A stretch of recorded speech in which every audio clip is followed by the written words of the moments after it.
Pues vamos a empezar este nuevo curso dedicado íntegramente a la gran reina Cleopatra. Vamos a hablar de muchas cosas. Vamos a hablar, en principio, lo que vamos a tratar hoy va a ser un poco los antecedentes al periodo de Cleopatra, el periodo helenístico, este periodo que va a empezar con Alejandro Magno. Vamos a ver a su familia, vamos a ver a los Ptolomeos, vamos a hablar un poquito de los Ptolomeos, muy poca cosa, ¿eh? Tampoco es cuestión de ir pasando toda la vida de los Ptolomeos. Nos va a interesar especialmente el periodo justamente anterior a su reinado y durante el curso iremos viendo algunas cosas, iremos recuperando cosas del periodo de Ptolomeo que sexto, séptimo, octavo. Hoy creo que vamos a ver algunas cositas también de este periodo, porque son importantes, van a incidir directamente en la política que va a haber, que va a tener, en la que se va a ver envuelta, y en el Egipto y en el mundo en el que se va a ver envuelto, porque ese es un mundo que ya sabemos que está prácticamente todo ello, todo él controlado por Roma. Roma va a ser la gran... está creando un imperio, de momento estamos en el periodo de república, está creando un imperio, de hecho va a iniciarse el imperio justamente en el momento en el que cae el reino de Egipto, ¿no? Entonces todo esto vamos a ir viendo poquito a poquito, paso a paso, cómo va a ir sucediendo, cómo van a ir sucediéndose los acontecimientos. Vamos a ir viendo cómo vamos a hablar de los primeros años de reinado, o cuando no es todavía eh, reina, sino cuando todavía está bajo los auspicios de su padre que es Ptolomeo XII. Vamos a hablar del periodo de correinado con su hermano Ptolomeo XIII. Vamos a ver por qué tiene que reinar con Ptolomeo XIII, que es menor, bastante menor que ella. ¿Por qué tiene que reinar con su hermano menor? Vamos a ver también cómo reinará con su otro hermano menor, con Ptolomeo XIV, cuando Ptolomeo XIII desaparezca. También, ¿por qué? Cuando se llevan prácticamente 10 años entre uno y el otro, y es menor de edad, Ptolomeo XIV. Vamos a hablar de su vida personal, sus relaciones. De esto ya sé que lo habéis visto muchas veces, pero vamos a tener que hablar. Seguro que habéis visto alguna película, y ahora están dando una no sé si era por Netflix o creo que era por Netflix, que hay una película que me han dicho que está muy bien, no la he visto todavía, pero me han dicho que está muy bien. La gente que la ha visto y que está haciendo el curso presencial dice que estoy presentando un poco, y no he visto la película, estoy presentando la historia, se parece bastante a la historia que están dando con la película nueva. Bueno, es que hay Hollywood también ha hecho mucho daño no solo Hollywood, ¿eh? Tenemos que pensar que vamos a hablar también de los autores que nos han transmitido la vida y el gobierno de Cleopatra, y la mayor parte de autores son romanos. Los romanos pues no tenían una especial simpatía. Había algunos que tenían simpatía por ella, Julio César, Marco Antonio, pues tenían ciertas simpatías por ella, pero la mayor parte de lo que era el Senado, pues muchas simpatías no tenían por ella. Entonces, vamos a tener que ver qué hay aquí, los líos en los que se va a meter y los líos en los que la van a meter, entre sus aliados y entre los no aliados romanos, porque ella va a tener aliados romanos, pero va a tener a otros grandes detractores en Roma, ¿no? Vamos a hablar de economía, vamos a hablar hay que hablar de economías. Es un periodo importante para Egipto, y gran parte de la pérdida que va a tener Egipto, de por qué el gobierno de Egipto se va a perder para los egipcios y va a pasar a manos de los romanos, va a ser un problema netamente económico también. Eh, Vamos a hablar de muchas cosas, de batallas, vamos a ver muchas batallas, vamos a hablar de todo lo que concierne a esta grandísima reina. Fue una gran reina, eso ya lo anticipo. Ella trató de hacer todo lo que pudo, pero no pudo hacer más. De hecho, no pudo hacer más. Tuvo tantos aliados como detractores, y de los detractores muchas veces estaban en su casa. Así que fue difícil, fue difícil. Fue un gobierno difícil. Estamos hablando de que ella empezó a gobernar sobre el año 51 antes de nuestra era y terminó en el año 30. Estamos hablando de 21 años, prácticamente 21 años de reinado, y que no es fácil, ¿eh? O sea, tenemos a mandatarios, a reyes del Antiguo Egipto que no llegaron a a esos 20 años y que fueron grandes monarcas de Egipto. Ella fue una gran monarca. Poder mantenerse durante 21 años en un momento que vamos a ver de guerras civiles en Roma. Ella evidentemente va a tomar parte en estas guerras civiles, desgraciadamente, y esto no creo que no haga un spoiler porque son cosas que ya se conocen. Ella va a tomar parte por el bando perdedor en estas guerras civiles, lamentablemente para ella. Bueno, en cualquier caso, vamos a empezar este curso, y lo vamos a hacer mm, hablando o recitando unas palabras de Plutarco. Plutarco, como Dion Casio, como Estrabón, tenemos muchos autores, hablaron mucho de Cleopatra, pero especialmente Plutarco en Vidas Paralelas. Vidas Paralelas es un texto interesante porque hace un poco la comparativa de grandes personajes de Roma con otros personajes conocidos de la antigüedad, que no eran precisamente romanos, ¿no? Y especialmente en la parte que habla de Antonio, de Marco Antonio, de Antonio, pues sale mucho Cleopatra, habla mucho de Cleopatra. También en otros pasajes se habla de Cleopatra, pero especialmente en este. Y se nos dice, por ejemplo, lo que tenemos en pantalla, dice, su belleza, decían, no era tan incomparable como para deslumbrar a quien la veía, pero su trato tenía una atracción irresistible y su presencia un encanto que se apoderaba de los corazones. Su voz era dulce como un instrumento de varias cuerdas que tocaba armoniosamente. En otro pasaje dice, se decía que podía hablar muchas lenguas, de manera que en muy pocas ocasiones necesitaba intérprete. Vamos a hablar de este carisma que tenía la reina y sobre todo, como nos dice aquí Plutarco, nos está hablando de que, a ver, no tenía una belleza espectacular, no era una cosa despamparante como nos lo ha hecho creer Hollywood, aunque también es verdad que, por lo que me han dicho, en la nueva versión que está ahora mismo en Netflix, la pinta de otra manera, además con un tono de piel un poco más oscura. Siendo griega tampoco creo que tuviera que tener ese tono oscuro. Ella era griega, era helenística, es decir, descendiente de macedonios. Por lo tanto, su piel blanca, blanquísima. Pero bueno, son licencias a veces que se toman en, en las películas que muchas veces pues no debería, no debería ser así. En cualquier caso, vamos a iniciar el viaje y lo vamos a iniciar muy lejos de Egipto. Lo vamos a iniciar bueno, entre Macedonia y Egipto. Antes de todo ello, tengo que, bueno, os muestro aquí el mapa de las victorias de esa campaña de Alejandro Magno, una campaña victoriosa importante de Alejandro Magno. Tengo que comentaros que los griegos, a partir del siglo VII, especialmente siglo VII, durante los reinados de Psamético I, de Amasis II, ya comenzaron a penetrar en Egipto. Es un periodo, siglo VII, VI antes de nuestra era, de expansión y consolidación del imperio persa y especialmente aquellas ciudades de lo que es Asia Menor, esta zona que os muestro aquí en pantalla con el puntero, ciudades como Éfeso, como Mileto, como Halicarnaso, por ejemplo, también, Priene, la isla de Rodas, Nido, por ejemplo, también, o muchas más ciudades, Mitilene, bueno, de muchas ciudades de esta zona que eran helenísticas, que eran progriegas, la mayor parte de ellas, pues ante el acoso, ante la llegada de estos persas, algunos personajes decidieron emigrar hacia el sur y llegaron a Egipto, ya os digo, en este periodo de siglo VII, sexto antes de nuestra era, con Samético I especialmente, se les deja entrar, incluso se les da un trozo de tierra o varios trozos de tierra. Sabemos que en este momento pues, van a crear la ciudad de Naucratis, por ejemplo, la ciudad de Naucratis en la zona del delta, la ciudad que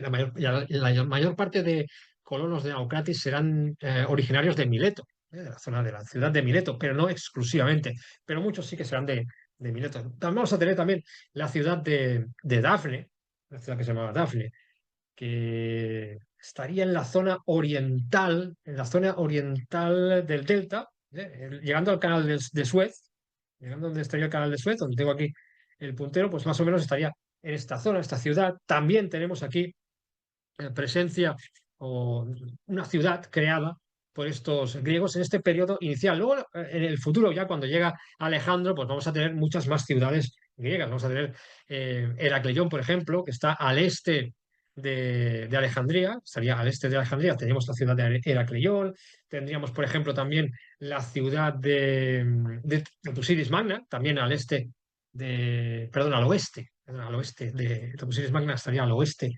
de Alejandría, en la zona del Fayum, del oasis del Fayum. De hecho, en la zona, toda la zona de oasis que habrá, el oasis del Fayum, en el de Dajla, en diversos oasis, vamos a tener también presencia de griegos, una presencia importante de griega a partir, ya os digo, del siglo séptimo, sexto antes de nuestra era y especialmente a partir del siglo cuarto antes de nuestra era, que es cuando llegan ya las tropas de Alejandro. De Alejandro. Dicho esto, vamos a estar. Lo digo porque no es para nada extraño que cuando llegue Alejandro Magno a la zona del Delta, entre por la zona del Delta, por una zona, llegará por tierra, por la zona de la franja siro-palestiniana, entonces entrará por lo que es, conocemos como Gaza, ¿no? Por esa zona. Entonces él entrará por allí y en esa zona pues hay mucho griego. Así que no va a tener muchos problemas para entrar a Egipto.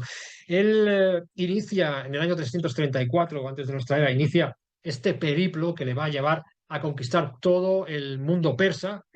Su idea inicial es conquistar todo el mundo persa como venganza por por esas guerras médicas que había habido, por esas confrontaciones durante años y años conocemos esas batallas, Maratón, que si Platea, que si los 300 de espartanos, de Leónidas, ¿no? Pues todo eso es durante estas batallas, estas guerras médicas. Entonces, el ir contra los persas era necesario, se veía como algo necesario por parte de los macedonios. De hecho, el, el que había iniciado, tuvo la idea, el primero que pensó, vamos a cargarnos todo este imperio persa, fue el padre de Alejandro Magno, o Alejandro III, es Alejandro III Magno, que fue Filipo II. Filipo II, su padre, ya tenía a un ejército preparado, o sea, lo tenía ya montado y preparado y dispuesto para partir, para cruzar el Helesponto, esta parte de aquí, que es donde está el estrecho de Dardanelos, la zona del Helesponto. eh, lo tenía todo dispuesto, pero murió. Bueno, murió, fue asesinado, ya sabemos la historia, nos dice que seguramente fue su esposa Olimpia la que había urdido un plan para asesinarlo. Bueno, y así poner a su hijo al frente del gobierno, como así sucedió. Alejandro, lo primero que tenía que haber hecho, lo primero que tuvo que hacer ya en el 336, 335 antes de nuestra era, es afianzar su poder en Grecia. A la muerte de su padre, la mayor parte de griegos no estaba muy por la labor de aceptar que un macedonio, que un extranjero, se pusiera al frente del gobierno de todos los griegos, que era algo tampoco aceptado, porque en principio eran ciudades-estado, cada una se gobernaba a su manera, en sus zonas, sus provincias, pero Alejandro lo que quería era unirlos a todos ellos y se aceptó, se lo nombró como protector de toda Grecia. ¿Toda? No, toda no. Hubo quien se quedó fuera. Si veis el mapa, es significativo en la zona de la península que tenemos aquí, donde estaría, veis que la mitad está Tebas al norte, bueno, Tebas queda más al norte. De hecho, no está aquí pone Tebas, pero Tebas no está en la península del Peloponeso. Tebas está en tierra firme, lo que pasa que sería un punto de estos que está por encima de Atenas. La cuestión es que veis que la península del Peloponeso están dos colores, uno que sería el controlado por Alejandro y la parte sur que no está controlado por Alejandro, y eso es Esparta. La parte sur pertenece a Esparta y aliados espartanos que dijeron, con nosotros no va la cosa, nosotros no nos vamos a meter con los persas, y tampoco queremos saber nada de Alejandro, y parece ser que se pudieron mantener durante al menos un tiempo fuera de la órbita de Alejandro Magno y sus ejércitos. Como os digo, primero afianza su poder en Grecia y luego ya sale a conquistar el mundo de los persas. Tendrá esa primera batalla, la batalla de Gránico, nada más atravesar el Helesponto, donde va a conseguir eh, eh, pues, echar a las tropas persas. De hecho, va a vencer. Si lo queréis buscar, no lo he puesto porque tampoco no vamos a hablar de Alejandro Magno, pero si lo buscáis buscáis información, veréis que él tuvo muchas batallas y no perdió ninguna. Siempre ganó en todas. O sea, es victorioso en todas las batallas. Todas y cada una de las batallas que tuvo Alejandro venció, menos la última, que era la batalla por su vida. Esa no, normalmente se suele perder. En fin, en cualquier caso, él avanzó casi sin ningún problema, pasaba por donde pasara, que no estuvieran los ejércitos persas, pues no tuvo prácticamente ningún problema. La batalla de Isos también fue una de las más importantes, esta que tenéis aquí. En Isos, no sé si recordáis esa imagen que muy repetida, donde están Alejandro y el monarca persa, están nada, casi uno delante del otro. Eso fue en la batalla de Isos.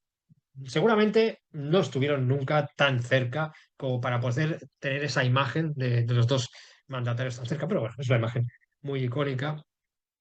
En cualquier caso, ya os digo que no tuvo ningún problema hasta Tiro. La ciudad de Tiro sí que allí tuvo ciertos problemas, tuvo que construir, eso lo hablábamos en el curso de Fenicios, si os acordáis, cuando hablábamos de los fenicios, que en Tiro tuvo que construir pues todo un espigón para poder acceder a la isla, porque no había manera, y lo que le costaba construir el espigón. Bueno, la cuestión es que él tenía un plan y un horario que tenía establecido y tenía que ser fiel a ese horario, entonces el tiro pues le retrasó bastante y se enfadó bastante. Pero bueno, en cualquier caso, él llegó a Egipto, estamos hablando que en el año 332 antes de nuestra era, pues entra por lo que es la zona del delta, por Pelusio, por la zona del delta este, ya os digo, la ciudad de Pelusio.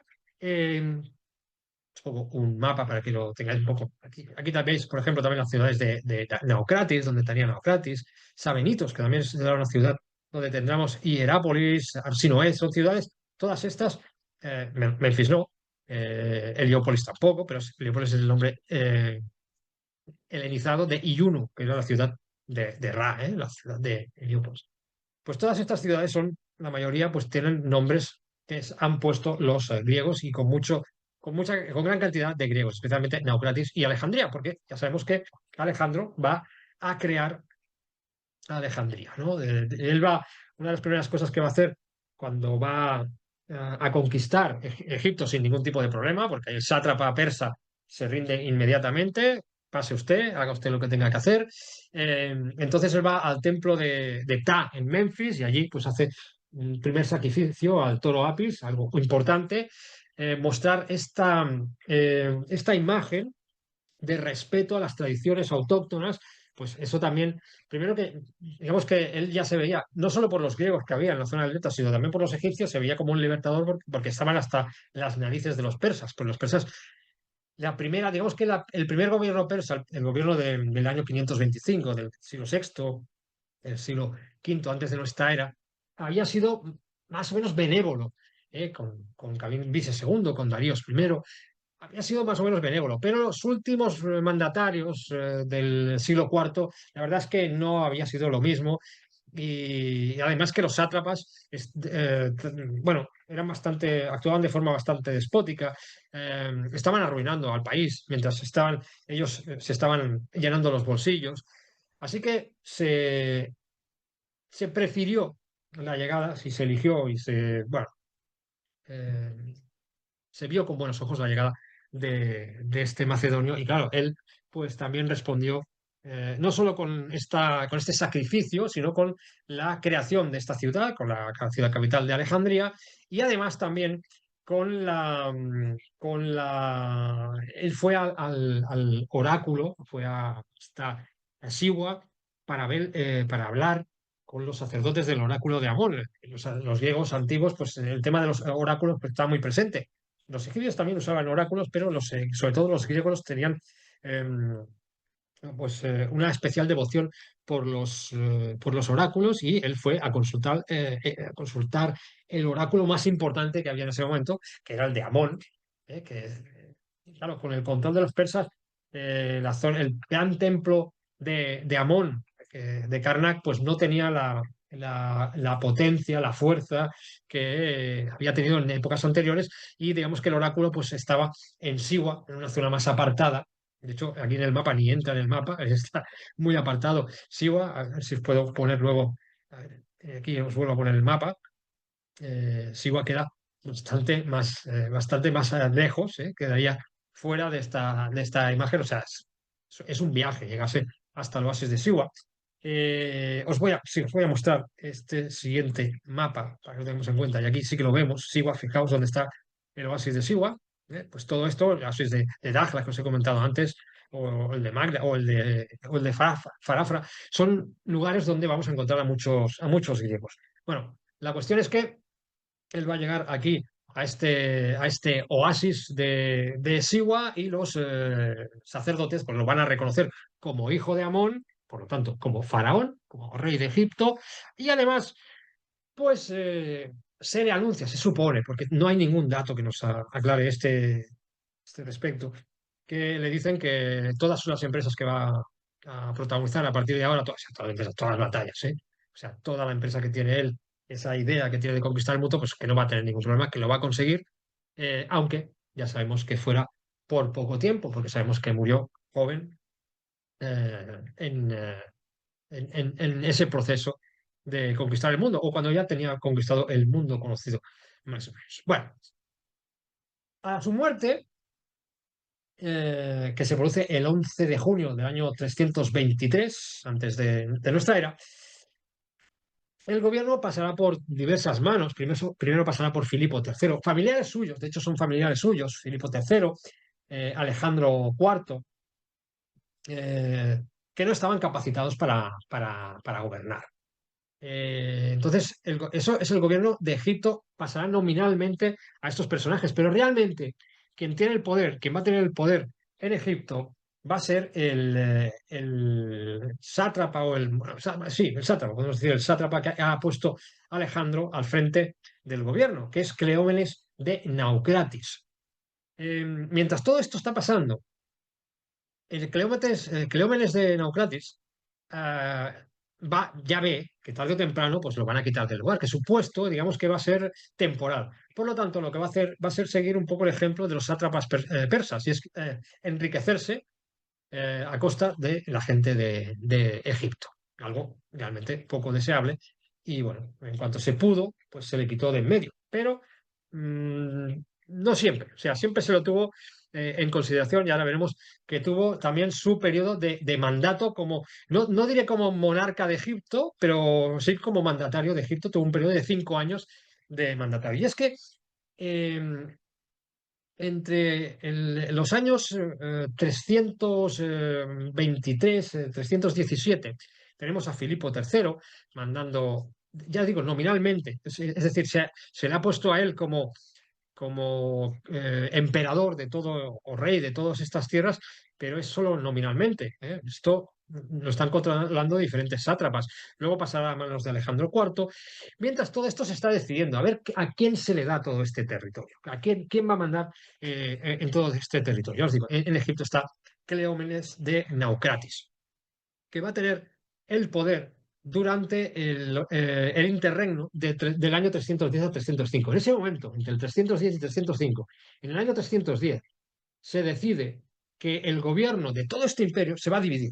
No se va a conservar el gobierno bajo mandato de solo una persona, sino que se va a dividir entre diferentes personas, ¿de acuerdo? Entonces, lo que se va a hacer es dividirlo, como os digo, entre los diádocos. Los diádocos. ¿Qué son los diádocos? Los diádocos son algunos de los generales más importantes, o los generales más importantes del periodo de Alejandro Magno.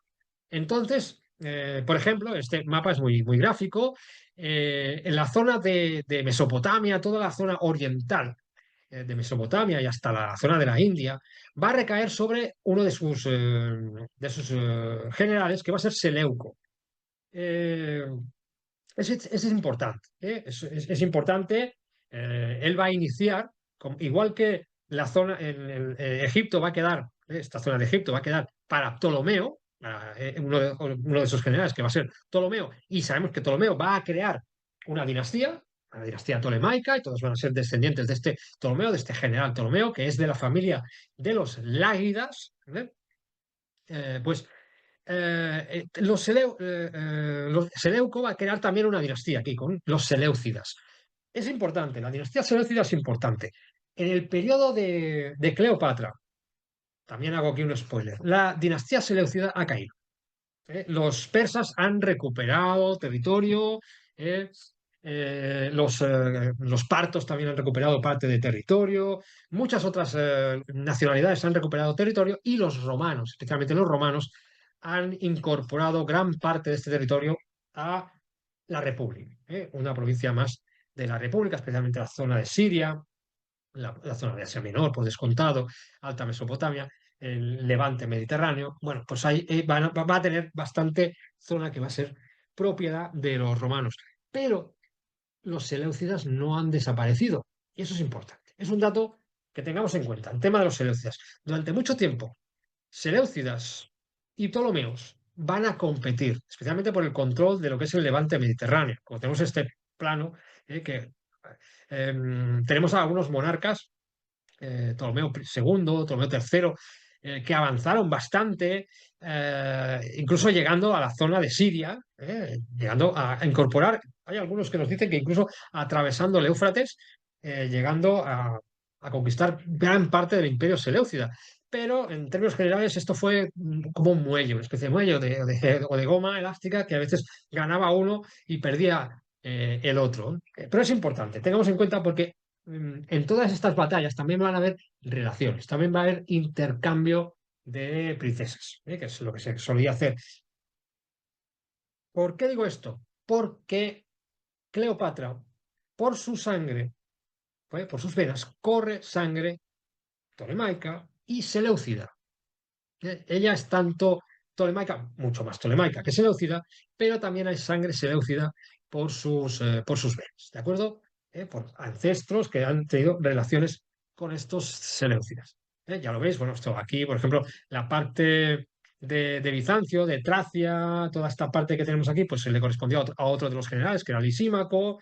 La parte en verde, pues le correspondió a Casandro. Pero, eh, eh, esta fue un poco cómo se repartió este gran imperio, y lo que nos interesa a nosotros es que a Ptolomeo, a este general Ptolomeo, ya os digo, Ptolomeo, que era Ptolomeo primero de la familia de los Lágidas, no olvidemos que es la familia de los Lágidas, lo que pasa que se llamaba Ptolomeo. Y él va a ser Ptolomeo I Sóter. Todos los monarcas que vamos a tener en Egipto van a tener ese sobrenombre. Ese sobrenombre, en este caso, el Ptolomeo I Sóter. Sóter quiere decir el Salvador, ¿eh? No el Salvador del país, Salvador de provincia del Salvador. En fin.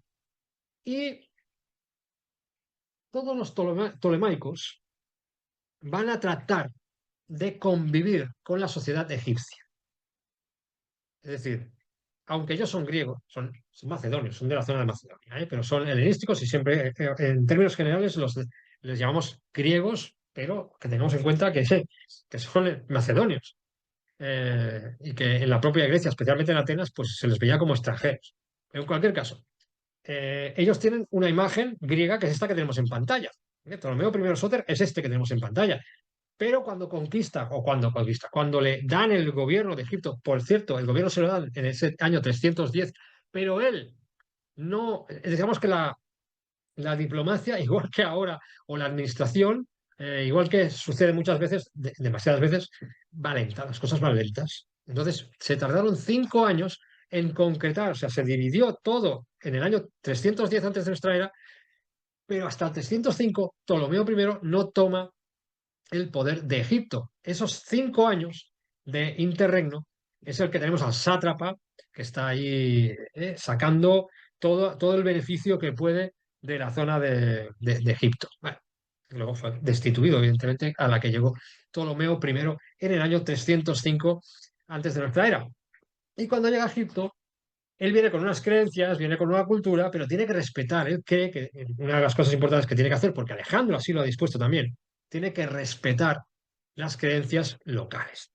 Entonces, él se va a representar también a la forma local. Una forma es cómo se va a ver él como griego y cómo lo tienen que ver su nuevo pueblo, el que va a controlar a partir de ahora, como egipcio. Y esta es la imagen que vamos a tener de Ptolomeo I Sóter y de todos los Ptolomeos, de esta dinastía, de esta gran dinastía tolemaica. Bueno, os pongo en pantalla, os voy a poner en pantalla toda esta dinastía que os he puesto, esta dinastía, este primer paso, digamos, primeros gobernantes de dinastía macedónica, descendientes también familiares de Alejandro Magno, Alejandro III, Alejandro Magno, Filipo III Arrideo, Alejandro IV, y a partir de aquí, en el año 310, ya os digo, se divide el gobierno, pero tenemos en Naucratis tenemos al sátrapa que está gobernando esos 5 años casi como monarca de todo Egipto.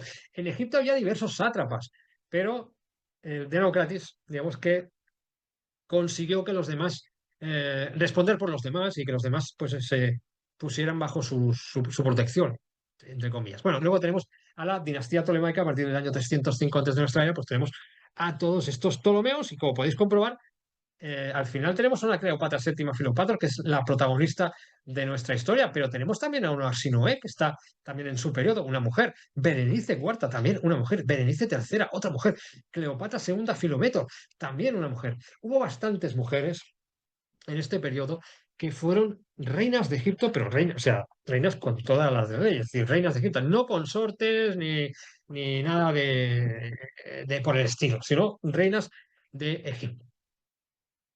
Los Ptolomeos también son una dinastía interesante, por, no solo por respetar las tradiciones locales. Ellos tenéis que pensar que son griegos, por lo tanto, ellos van a crear también templos con divinidades griegas, con divinidades para Zeus, para, para Afrodita, que habrá muchos templos dedicados a estas divinidades, ¿no? En fin, muchos templos griegos y va a haber bastantes problemas, especialmente en Alejandría, porque muchas veces cuando se hace el reparto de bienes, se hace al principio del año como dos partes. En el Antiguo Egipto, pues eso ya lo hacían. Cuando se hacían los presupuestos generales del Estado y se tiene que repartir los beneficios y hay que repartir, bueno, hay que repartir también beneficios hacia los templos y a ver qué templos este año quedan excluidos de pagar impuestos, pues normalmente los más favorecidos eran los templos helenísticos, los templos griegos, vamos a decir, por delante de los templos de divinidades egipcias, especialmente, ya os digo, en Alejandría. Y eso pues creaba ciertas tensiones. En cualquier caso, sí que es verdad que crearon templos también, muchos templos, en honor a divinidades egipcias. Y tenemos muchísimos. Y cuando vamos de visita a Egipto, y hay gente, estáis entre los que tenemos aquí de alumnas, tenemos gente que los habéis visto, habéis venido con nosotros y habéis visto estos templos. La mayor parte de los templos que vemos que están en mejor estado de conservación son de este periodo helenístico.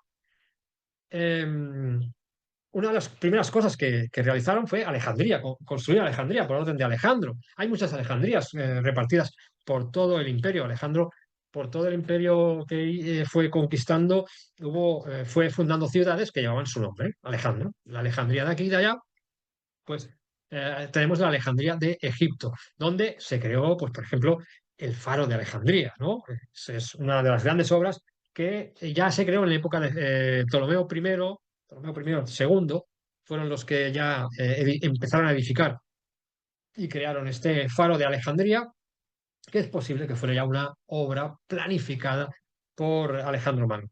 Pero Ptolomeo I, segundo, fueron los que lo llevarían a cabo. Tenemos, por ejemplo, el templo de Hathor en Dendera. Aquí tenemos unas imágenes, esto creo que es de noviembre, no, sí, de noviembre del año pasado. Estuvimos allí en, eh, en el templo de Hathor en Dendera. En febrero también estuvimos en el templo de Hathor en Dendera, pues es este periodo tolemaico. De hecho, es una construcción tolemaica de finales del periodo tolemaico, de Ptolomeo XII, del padre de Cleopatra, con bastantes añadidos de Cleopatra. Hay bastantes cosas de Cleopatra en este templo de Hathor en Dendera. Y luego también tenemos muchos emperadores romanos que hicieron también sus reformas y se mostraron también en este templo. Por ejemplo, el templo de Comombo también es de este periodo, templo netamente tolemaico. Otro gran templo, el templo, por ejemplo, de Edfu, el templo de Edfu, el maravilloso templo de Edfu, que vamos a tener que ver. Vamos a ver unas imágenes del templo de Edfu importantes porque este gran pilono, este primer pilono, está realizado por el padre de Cleopatra. Este que tenemos aquí es Ptolomeo XII, es el padre de Cleopatra. Templos impresionantes, como el templo de Isis en la isla de Filé, también es de este periodo tolemaico. Hay cosas anteriores, sí que es verdad que hay cosas que son anteriores, pero la mayor parte de lo que tenemos actualmente es de periodo tolemaico y también posterior, porque tenemos, por ejemplo, esto de Trajano, la capilla de Trajano, tenemos la puerta de Adriano, tenemos más cosas de los emperadores romanos. Toda esta zona de aquí, este pórtico que hay aquí también es de época romana, ¿eh? Bueno, los romanos también construyeron mucho en esta zona. Los primeros emperadores romanos especialmente construían mucho en esta zona. Más templos, el de Esna, por ejemplo, maravilloso templo también del antiguo Egipto dedicado a Num, o a la tríada que era Num, Heka y Neit, esa tríada de Esna, es un templo también iniciado en el periodo de Ptolomeo VI, Ptolomeo VIII, y que también en época romana, pues también tuvo sus modificaciones, sus ampliaciones, sus reparaciones, eh, interesantes. Bueno, todo esto es lo primero que vemos y que tenemos que tener en cuenta. Es decir, que los Ptolomeos, aunque se nos dice que ninguno, hasta Cleopatra hablaba, ni escribía, ni sabía, ni papa de egipcio, o sea, eso es que escribir en demótico en esa época, era ya el demótico, o en jeroglíficos, ni papa hablar, ni papa de egipcio, ellos eran griegos y no hablaban otra cosa que griego, menos Cleopatra, que parece ser que sí que hablaba egipcio. Otra cosa es que pudiera escribir, que supiera escribir jeroglíficos o demóticos. O sea, sería otro hablar, ¿eh? Pero como mínimo el idioma lo conocía y lo hablaba. Fue la única de la dinastía tolemaica que lo hizo. Vamos con este periodo, este inicio bueno, de hecho, final del periodo tolemaico con Ptolomeo XII. Ptolomeo XII es el padre de Cleopatra y de sus hermanos. Vamos a hablar un poco también de esta familia. No se conoce muy bien la, la herencia, o sea, él se casó con Cleopatra V y no se sabe muy bien por dónde viene, de qué franja, digamos, de qué rama pende Cleopatra V. Algunos dicen que de la rama de Ptolomeo IX y como heredera de Berenice III, de esa relación también de Berenice III con Ptolomeo XI, o de la rama de Ptolomeo X, no queda muy claro. Sabemos que Ptolomeo 12, perdón, Ptolomeo 12 se casa con esta Cleopatra V. Luego también hay otro problema y es que no se sabe muy bien, de hecho parece casi seguro que Ptolomeo 12 no es hijo de Cleopatra IV. O sea, es hijo de Ptolomeo IX, casi seguro, pero, bueno, seguro, pero no sabemos muy bien quién era su madre. Entonces, ¿qué pasa? Pues que tenemos un problema, porque la línea regia no estaría por el bando de Ptolomeo IX, sino por el bando de Ptolomeo X y XI, por esa parte de Berenice. Es decir, los descendientes de esta parte serían los que tendrían que gobernar Egipto. La línea regia sería esta de aquí. Pero claro, Ptolomeo XII se casa con Cleopatra V, que es de esta descendiente de esta línea regia. Por lo tanto, él puede gobernar. Parece ser que puede gobernar. Pero no parece ser que inicialmente sea es decir, a ver cómo lo explico. Cleopatra Quinta sí que es de sangre real, Cleopatra Quinta, sea de la vertiente que sea, ¿eh? Parece que es de sangre real toda ella. Venga por Ptolomeo IX, por Ptolomeo X, por Ptolomeo XI, es hija, parece ser, de Berenice III. Por lo tanto, ya sabemos que en el Antiguo Egipto las mujeres son las que otorgan la realeza, la pureza de la sangre, el linaje. Entonces, Ptolomeo XII puede gobernar como marido de de Cleopatra Quinta. Cleopatra Quinta, ¿de acuerdo? Pero realmente quien debería gobernar es Cleopatra Quinta, ¿vale? Lo que pasa es que ya sabemos que en el Antiguo Egipto, pues, y en Grecia, especialmente en Grecia, quien manda es el hombre, ¿eh? Aunque vamos a ver que hay muchas salvedades porque ya hemos hablado de que hay muchas mujeres de este periodo que van amando. Bien, dicho esto, sabemos que Ptolomeo XII y Cleopatra Quinta tuvieron diversos hijos, pero ojo, no todos ellos parecen ser hijos de Cleopatra Quinta, ¿vale?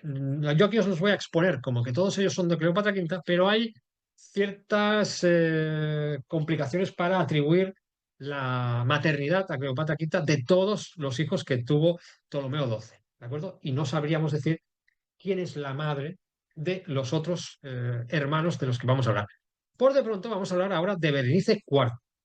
¿Por qué hablamos de Berenice IV? Bueno, Ptolomeo XII va a ser reconocido monarca de Egipto en el año 76 antes de nuestra era. Se corona con todos los rituales egipcios. Eso sí, no va a ir a Memphis a coronarse, que era lo normal, lo lógico era ir a Memphis o ir a Tebas, grandes ciudades, es decir, para coronarse, sino que se va a coronar en Alejandría, como habían hecho también otros monarcas tolemaicos. Bueno, eso es lo que va a hacer. Él va a gobernar durante bastante tiempo en, eh, en solitario, pero durante su reinado se van a producir ciertos problemas, o muchos problemas. El primero es que Roma va a cuestionar la legitimidad de él para ser rey. Una cosa es que digamos, el pueblo de Alejandría, el pueblo de Alejandría es un pueblo especial, tiene un estatus autónomo, independiente de todas las otras ciudades de Egipto, y puede poner y deponer, o sea, forma como una especie de senado también, ¿no? Y puede poner y quitar monarcas, o sea, hay que apoyarse en este pueblo. En cualquier caso, ya os digo que a partir del año 65, o más o menos, el año 65, y se empieza a cuestionar si realmente él debe ser el monarca de Egipto. Pero eso se cuestiona en Roma, en el Senado. Él consigue el favor de diversos cónsules y lo hace, pues, pagando. ¿eh? Entre ellos, entre los muchos cónsules que él va a sobornar, va a estar Julio César. Julio César, en el año 59 antes de nuestra era, lo reconoce. Luego va a haber un pequeño problemita con la isla de Chipre. Fijaros una cosa, porque y ahora voy a volver atrás, bastante atrás, así, hasta este punto. Porque cuando se le otorga a Ptolomeo I en las tierras, en ese reparto de tierras, Chipre está incluido. No solo Chipre, sino también la zona de Cirene, la Cirenaica, que se llama, que es una provincia, una zona de Libia. Toda la zona de Libia y la Cirenaica también le va a pertenecer a Ptolomeo I. Pero es interesante el hecho de que Chipre pertenece a Egipto. Es decir, ya con anterioridad, Chipre había pertenecido a Egipto durante muchos periodos de la historia. Chipre había estado o había tenido buenas relaciones, estaba bajo la órbita de los egipcios, ¿vale? Por lo tanto, eh, es importante este hecho por una cuestión importante y trascendental en este momento, y es que se va a reconocer, Roma va a reconocer la potestad de Ptolomeo XII como monarca de Egipto a cambio, el trato, se hace un trato, pero en ese trato no va a estar Chipre. Chipre va a pasar a manos de los romanos. Se puede decir que Ptolomeo XII o un familiar suyo, de nombre también Ptolomeo, Ptolomeo que está en Larnaca, en Chipre, y que es el gobernador de allí, entre uno y el otro van a venderse el territorio, van a vender o van a regalar prácticamente el territorio a los romanos. Eso, evidentemente, pues no va a sentar bien a los egipcios. Para ellos, Chipre forma parte del reino de Egipto, forma parte de Egipto. Entonces, no puede ser, es imposible, es inconcebible que Ptolomeo XII haya vendido ese territorio. Por lo cual, el pueblo de Egipto decide que este ya no es su rey. Y su esposa, Cleopatra V, junto con su hija Berenice IV, expulsan a Ptolomeo XII de Egipto. Así, es como son las cosas. Es decir, su mujer, que es la que tiene la línea, digamos, el linaje real, y su hija, que sí, que tiene ese linaje real por parte femenina, que sabemos que es así, son, a partir de ahora, en el año 58 antes de nuestra era, son reinas de Egipto. Sabemos que Cleopatra V va a morir, parece ser que por causas naturales, en el año 57 antes de nuestra era.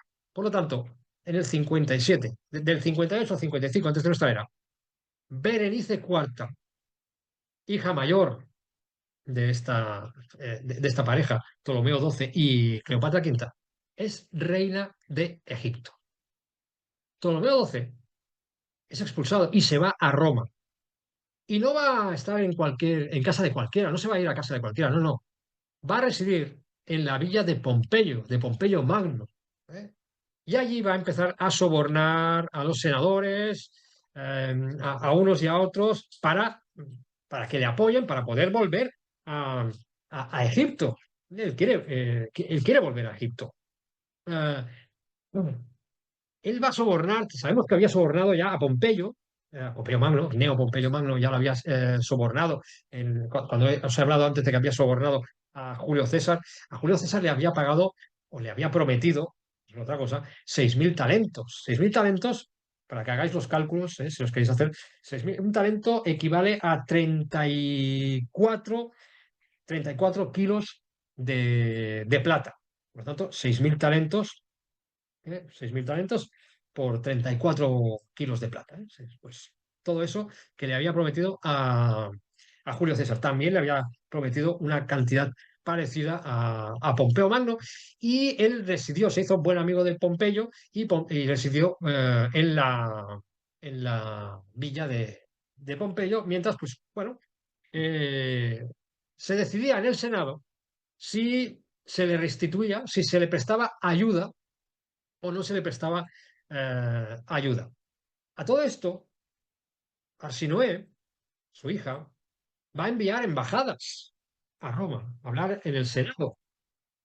Claro, esto va a ser un problema, porque si realmente estas embajadas consiguen hablar con el Senado y convencen al Senado de que ella puede ser una buena reina y todo ello, o ofrece más de lo que puede ofrecer Ptolomeo XII, de lo que puede ofrecer su padre, pues claro, Ptolomeo XII queda en una posición complicada, ¿no?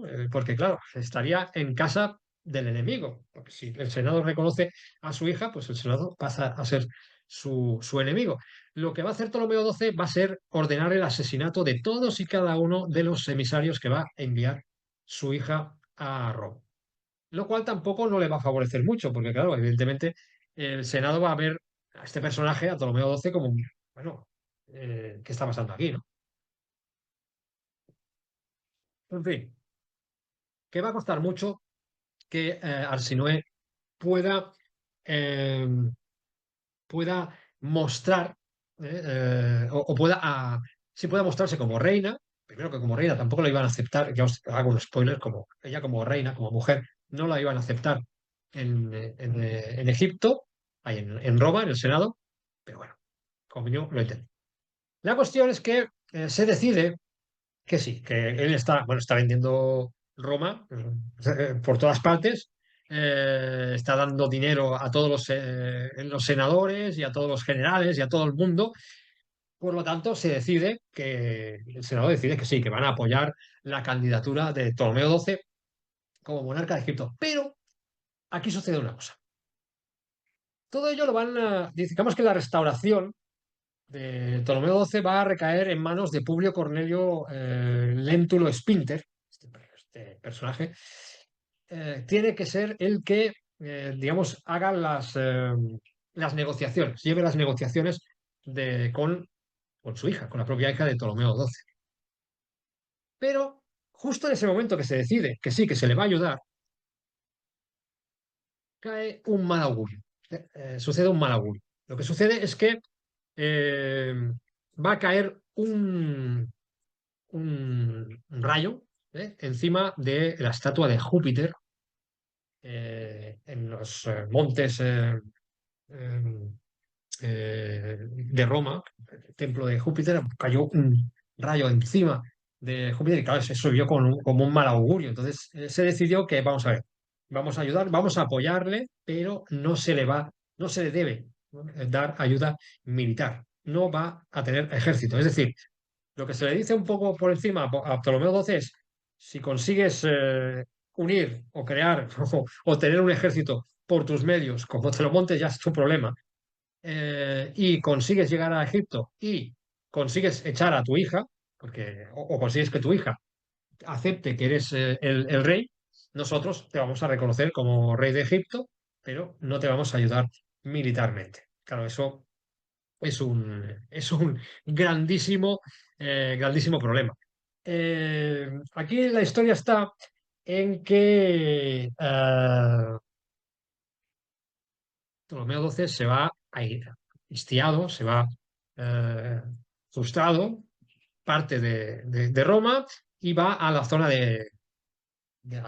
hacia el este, eh, viaja a Éfeso, bueno, va a dar bastantes vueltas, llegará a Éfeso, al templo de Artemisia en Éfeso, y ahí va a contactar con el procónsul de Siria, que es Aulo Gabinio. Interesante el personaje, aparece ahora, pero vamos a hablar más de Aulo Gabinio, y a este le va a pagar, le dice, le va a prometer 10.000 talentos a cambio de su apoyo militar. Recordemos lo que os he dicho antes, a Julio César le había prometido 6.000 talentos, 34 kilos de plata al talento.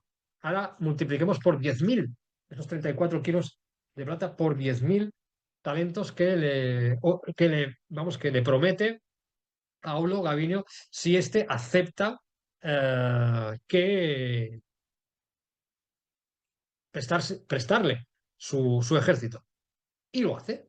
Realmente, Aulo Gabinio le va a prestar este ejército a Ptolomeo XII. Eh, Aquí es también interesante un hecho que no quiero pasarlo por encima, pero que es importante de cara al futuro. De cara al futuro. Em, Tiempo atrás, ahora me voy a remontar un tiempo atrás. Ahora estamos en que Ptolomeo XII va a querer recuperar el poder de- en Egipto. Tiempo atrás, en el reinado de Ptolomeo VII, Ptolomeo VI, ya había habido un problema importante en el que Roma se había visto involucrado y en la que Roma tuvo una participación especial muy importante y que es relevante también para lo que estamos hablando. Eh, Ptolomeo VI estaba en batalla contra Antíoco IV. Eh, en la batalla, en la zona de Pelusio, pues perdió, Ptolomeo VI perdió esta batalla, fue hecho preso por Antíoco IV y los egipcios pues nombraron a su hermano pequeño, no queda muy claro si era su hermano pequeño o eso era hijo suyo, no queda muy claro, pero nombraron a Ptolomeo VII como rey de Egipto. ¿Qué pasa? Que al poco tiempo eh, Antíoco IV liberó a Ptolomeo VI. Entonces, ¿qué pasa? Que de golpe tenemos a dos reyes en Egipto. Ya tenemos a Ptolomeo VI y a Ptolomeo VII. Eso es un problema. Porque Ptolomeo VII, aunque es un niño, tiene a un séquito a su alrededor que no quiere abandonar el poder. Entonces se crea un gran cisma en el que entran los romanos. Entran aquí los romanos. Y los romanos deciden que van a repartir, que se repartan el imperio que en ese momento tienen. Y a Ptolomeo VI, que es realmente el rey de Egipto, a él, es decir, no tenían que, a ver, los egipcios, yo creo que o los romanos creen que los egipcios se precipitaron cuando nombraron a su hijo, su hermano menor o a su hijo Ptolomeo VII como monarca, porque no había muerto todavía Ptolomeo VI. Estaba preso, pero si pagaban lo que se tuviera que pagar o fuera, pues seguramente lo liberarían, como así fue, ¿no? Entonces, creo que se precipitaron. En cualquier caso, el monarca, el que creían los romanos que era el monarca legítimo, era Ptolomeo VI. Y a él le dan Egipto y Chipre. Egipto y Chipre. Egipto y Chipre.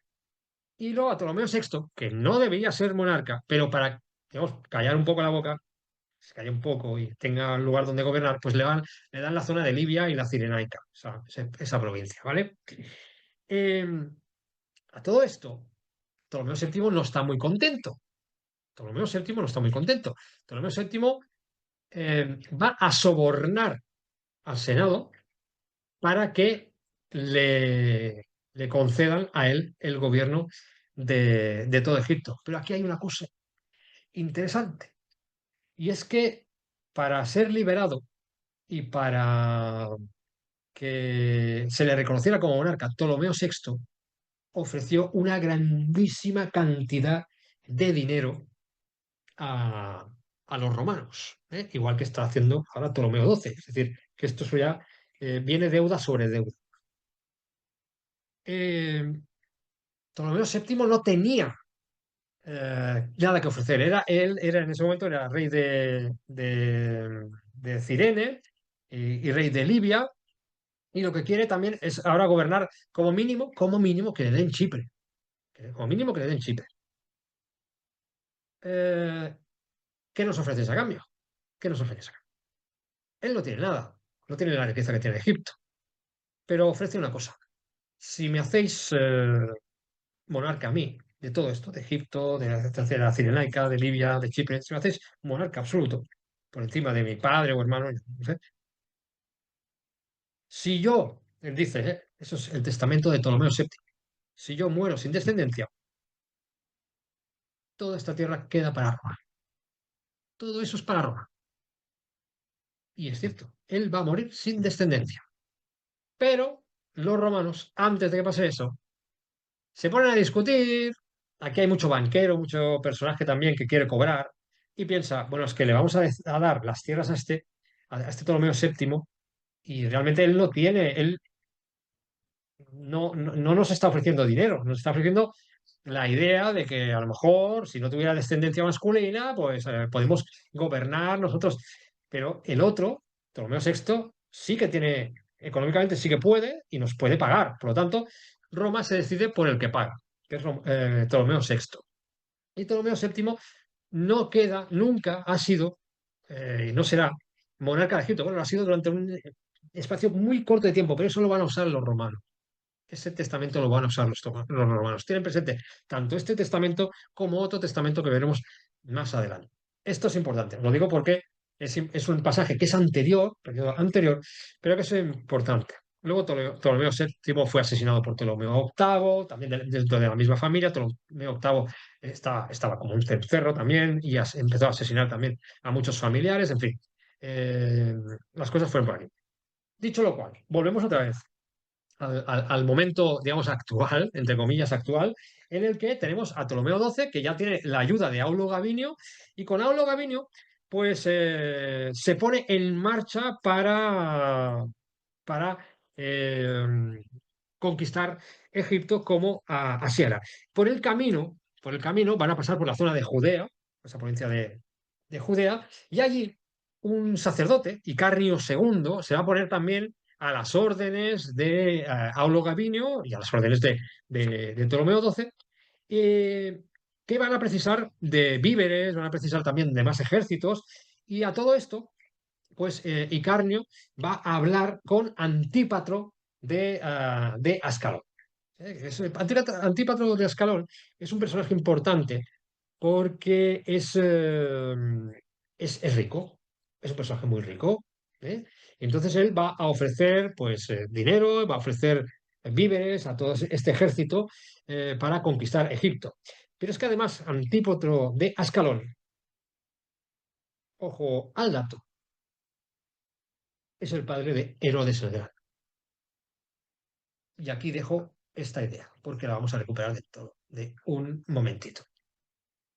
La cuestión es que después de años en el extranjero, Ptolomeo XII ha empeñado a Egipto económicamente, eso está clarísimo, pero tiene un ejército para recuperar Egipto, puede volver a Egipto con este ejército que le ha prestado Aulo Gabinio. Por cierto, Aulo Gabinio ha hecho una cosa que no tenía que hacer, porque volvemos a lo que tenemos en pantalla. El Senado dice que no se le debe ayudar militarmente y Aulo Gabinio, como le paga un pastizal, dice, el senador, oye, que a mí me van a pagar una pasta, decide ayudarlo. Por lo tanto, Aulo Gabinio, cuando pase este periodo, va a ser juzgado en el Senado. Va a ser juzgado en el Senado. Ya os anticipo que va a tener un abogado, no es que fuera un abogado, pero sí que va a tener a un personaje que va a hablar en su favor, Cicerón, espero que os suene el nombre, Cicerón, va a ser un personaje que va a hablar en favor de Aulo Gabinio y que, bueno, que él realmente se vio casi obligado a ayudar a Ptolomeo XII, pero que era en favor de Roma, y, bueno, todas estas habladurías. No se le condenó a muerte, que era una de las posibilidades, pero sí se le condenó al exilio a Aulo Gabinio. Aulo Gabinio luego va a volver a tener papel importante porque cuando Julio César va a tener el control del Senado y de la República, porque recordemos que él no va a ser nunca emperador, él va a ser emperador vitalicio en esta República, va a recuperar a este Aulo Gabinio porque era un personaje notable, era un personaje que digamos que militarmente pues era un gran estratega, un personaje con carismático, por lo tanto él lo va a recuperar, ¿no? Bueno, él ya tiene este ejército. En Egipto va a estar este ejército de Aulo Gabinio, va a estar acantonado mucho tiempo también, especialmente en la zona de la zona del Delta.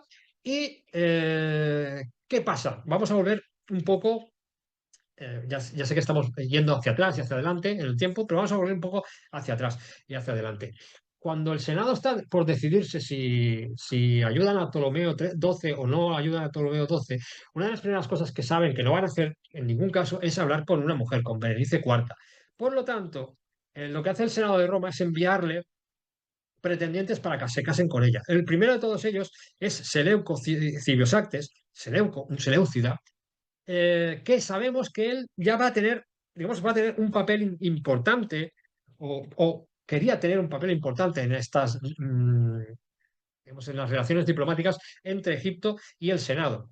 Pero Seleuco Cibiosactes morirá. Hay voces que nos dicen que fue la propia Berenice que no estaba contenta con tener a este personaje a su lado, porque la que mandaba ella era ella, y lo que querían los romanos es que mandara un hombre para poder hablar con este hombre. Luego se nos dice que vendrá otro personaje, que será este Arquileao, será un personaje que se llama Arquileao, que tenía también relaciones que, bueno, familiar de sacerdotes y tal, y que, bueno, que parece que tampoco no tenía mucha idea o ganas de gobernar y que le habría dejado Arquileao a Berenice hacer lo que ella quisiera, sería como una especie de títere, pero también va a desaparecer. No sabemos en este caso tampoco sabemos si fue asesinado, desaparece de la ecuación. En cualquier caso, desaparece de la ecuación. Lo que sí sabemos es que Ptolomeo XII, volvemos otra vez, llega a Egipto y claro, conquista Egipto con sus tropas. Berenice IV no es oposición, vuelve a ser nombrado rey no por el pueblo de Egipto, sino por el Senado de Roma, y eso es importante. Y una de las primeras cosas que tiene que hacer el propio Ptolomeo XII es ordenar que asesinen a su hija. Él ordena el asesinato de su hija Berenice IV, porque si no matan a Berenice IV, creo que antes he hablado y decía y he dicho que se llamaba Arsinoe, no, Arsinoe es otra, es Berenice IV, Berenice IV, es la primera de las hijas. Luego tendremos a Arsinoe. ¿eh? Luego sí que está Arsinoe, pero ahora estamos hablando de Berenice IV. Es que creo que antes me he confundido una con la otra. En el antiguo Egipto, solo en ese periodo tolemaico, los chicos es fácil, los hombres es fácil, todos Ptolomeos. Luego, con las mujeres son Berenices, Arsinoes o Cleopatras. Solo hay estos tres nombres, ¿no? En este caso estamos con Berenice IV. Berenice IV es asesinada por su propio padre, que va a gobernar de nuevo en solitario entre el año 55 y el año 51, en el que va a morir, parece ser, por causas naturales. Y esto también es extraño en este periodo, porque la mayor parte de Ptolomeos mueren por causas de naturales. La causa natural es que, un cuchillo por la espalda o degollado, el cuchillo en el cuello. Pero esta vez las causas naturales fueron, parece ser, causas naturales las de Ptolomeo XII. Bueno, en cualquier caso, él va a tener más hijos, que son los hijos que ahora os presento, que tenemos en pantalla, que son Cleopatra sexta, Arsinoe cuarta, Ptolomeo XIII, Ptolomeo XIV y Cleopatra séptima, que es nuestra protagonista, la protagonista del cuento y de la historia. Berenice cuarta era la primogénita, por eso gobierna inicialmente junto con su madre Cleopatra quinta, ella. Luego la segunda hija, por orden, es Cleopatra séptima. El tercero es Ptolomeo XIII. Luego está Arsinoe cuarta. Luego tenemos a Ptolomeo XIV y Cleopatra sexta. No sabemos muy bien dónde va, pero sabemos que no tiene ningún tipo de incidencia y que parece ser que murió en este periodo de interregnos entre Ptolomeo XII, Berenice, también ella no pinta nada en esta historia. Sabemos que es una de las hermanas más, pero no va a ir más allá en esta historia. ¿eh? Bueno, tenemos todo esto, hasta el momento tenemos todo esto. Y vamos ahora a centrarnos un poco en Cleopatra. Va a morir su padre, su padre muere en el año 51 antes de nuestra era, pero claro, Cleopatra ya había nacido hacía tiempo, ya tenía un bagaje, ya tenía una edad, porque cuando muere su padre, él ya tiene 18 años. Por lo tanto, vamos a tener que eh, irnos un poco atrás en el tiempo, ¿no? Eh, Vamos al año 69 antes de nuestra era y Cleopatra séptima Filopator es la que ama a su padre, Filopator quiere decir eso, la que ama a su padre, nace en Alejandría, es hija, ya hemos visto, de Ptolomeo 12 Neos Dionisios, al que apodan Auletes. Eso es interesante. Hay muchos investigadores que dicen que se le llama Auletes porque le gustaba mucho la música y entonces, pues bueno, nada, pues se le llama así, porque Auletes quiere decir el flautista.